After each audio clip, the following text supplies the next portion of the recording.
So we're doing maintenance on our CBC machine. We're gonna check that all the parameters are at 0 before actually running a real sample. So what we start off by doing is clicking next sample. We're gonna go up to background check. We're gonna erase the patient ID, maybe. Ah, here it is. And then we're gonna put BG for background, make it nice and simple. And then we're gonna click our aspirate button for its aspirate, nothing, and then check our parameters. It happens to everybody.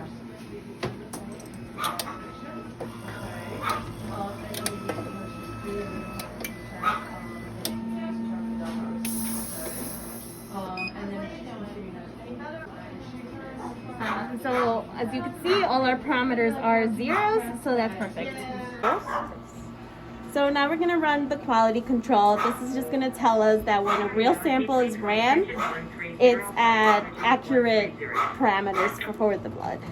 So we're going to start off by clicking QC, which is quality control. We're going to make sure that our lot number matches. So BC 2101BN, BC 2101BN, that's a match. We invert it gently 10 times. So with our samples, we only let them, they're only good for 10 days. So we want to make sure we're labeling them so everybody, if they're going to do it, they know that this sample has been out for like 2 days or more. Then we're going to twist the cap off. And then we're going to put it up and spread it.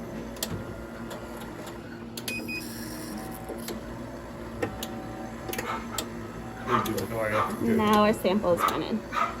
So now these are the parameters. They're preset for each lot number. So they came back normal, what they're supposed to be. And so now our maintenance for our CBC machine is complete. Okay, so here we have Buddy, and we're just taking some blood from the lateral saphenous vein.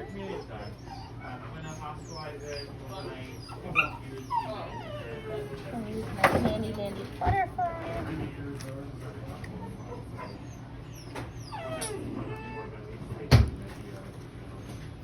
Alright, Buddy.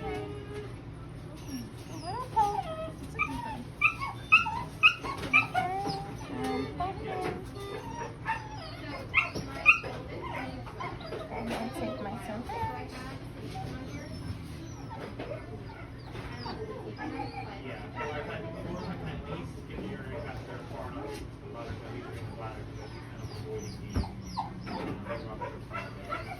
Sorry, Buddy. I know, baby.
We're just running a PCB, so I'm just gonna pull out from here.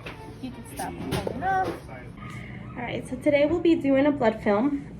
This shows the differentiates between white blood cells and platelets, as well as the morphology between red blood cells, white blood cells, and platelets.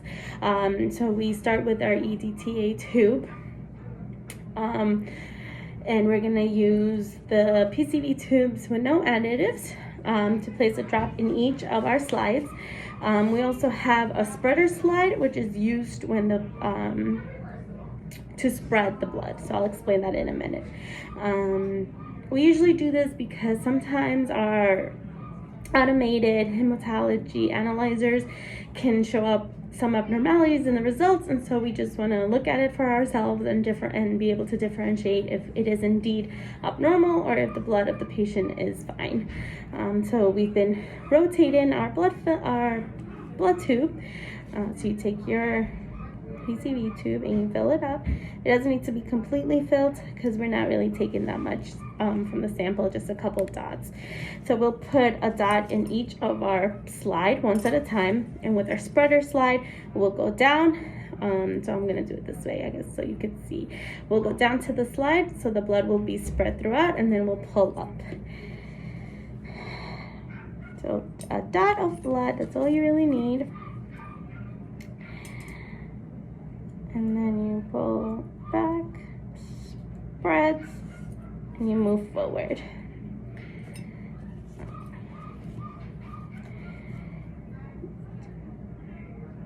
Dot. I'm gonna grab a new spreader slide for my pack. And then you pull back and spread. So you want, this ones I did before. You want, I'm gonna, hold on.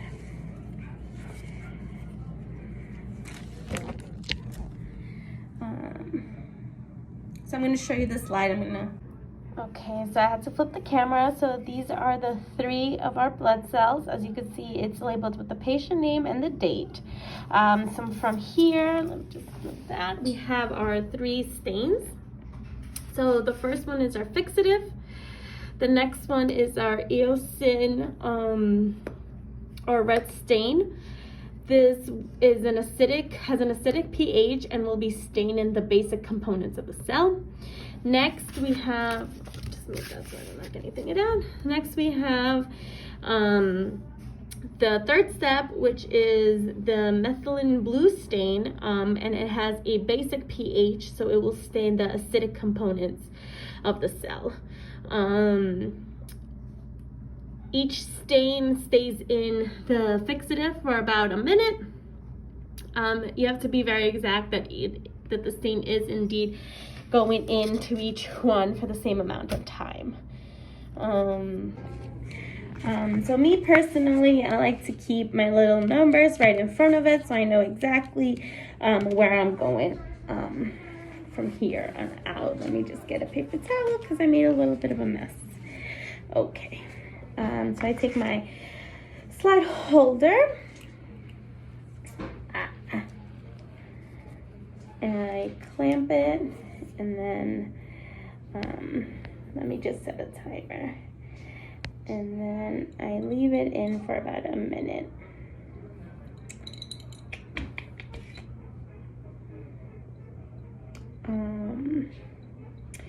After we're done staining, we will then rinse off with distilled water to remove any of the excess stains that we don't need.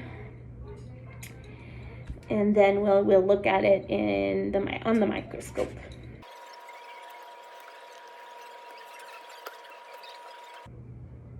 Okay, so we go from the fixative, like I said. Then we're gonna go into our eosin. Like I said, this is the acidic pH. So this is gonna be staining our basic components.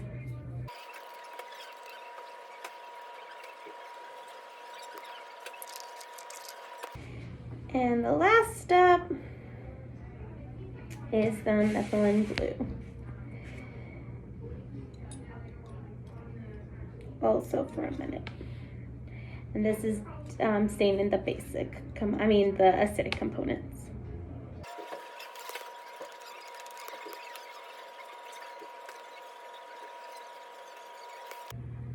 All right, so I have my distilled water.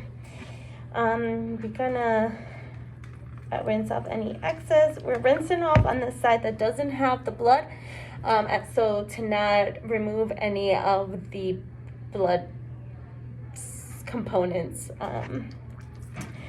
I want to make sure it's really well rinsed off so that, let me just get the towel. Oh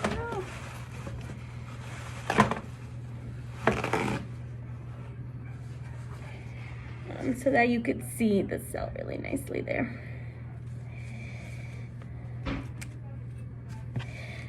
Okay. And then we're gonna let this dry really well before we look at it in the microscope.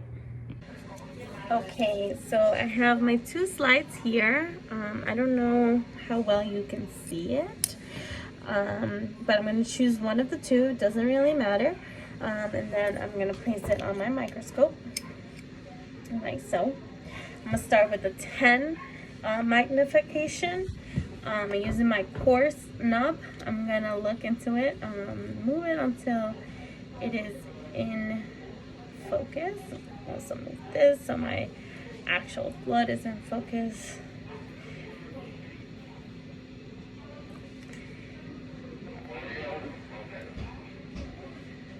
Okay, so from here on out my slide is in focus, so the only thing I'm going to move is the fine knob adjustment. So now we're going to move on to our 40X. Again, just moving the fine adjustment knob. We're going to move until we are clear. Okay, I see my cells. Let's go to the edge.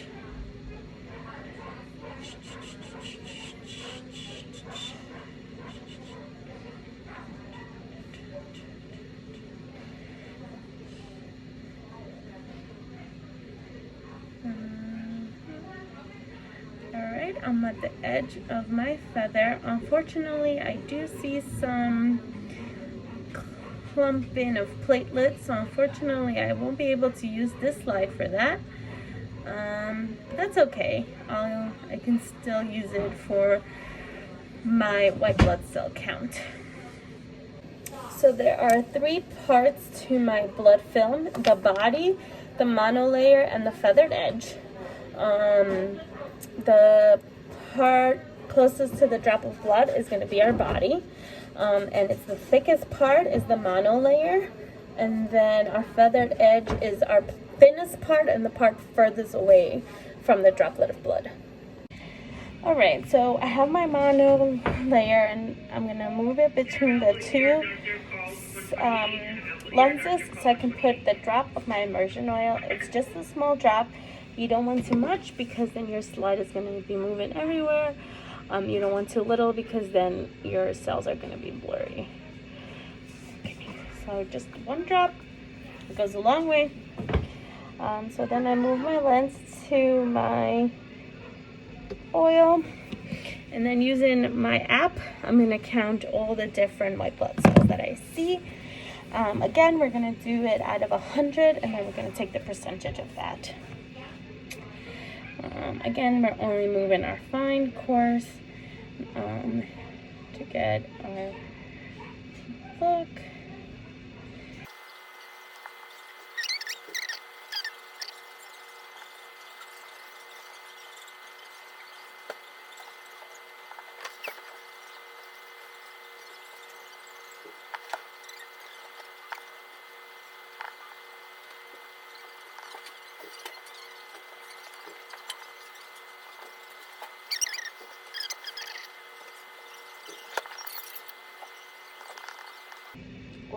So it says we got to 100.